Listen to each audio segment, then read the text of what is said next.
বাংলাদেশ থেকে পশ্চিমবঙ্গকে শিক্ষা নেওয়ার পরামর্শ দিয়েছেন ভারতের অভিনেতা ও রাজনীতিক মিঠুন চক্রবর্তী।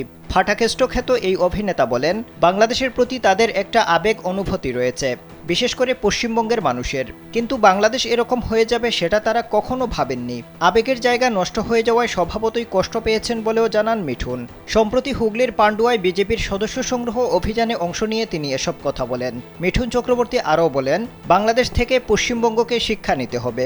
বাংলাদেশের মতো সবাই মিলে একত্রিত হয়ে লড়াই না করলে পশ্চিমবঙ্গের ভবিষ্যৎ অন্ধকার।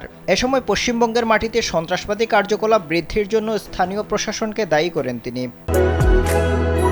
বাংলাদেশের একমাত্র মাল্টিন্যাশনাল টাইলস ব্র্যান্ড আরএকে সিরামিক্স। সরাসরি পশ্চিমবঙ্গের মুখ্যমন্ত্রী মমতা বন্দ্যোপাধ্যায়ের নাম না নিলেও মিঠুন চক্রবর্তী বলেন, সন্ত্রাসবাদী কার্যকলাপ এখানে অনেক আগ থেকেই শুরু হয়েছে। খারাপ লাগে পশ্চিমবঙ্গ ইতিমধ্যেই নিচের দিকে নামছে। এগুলোর জন্য স্থানীয় প্রশাসনই দায়ী।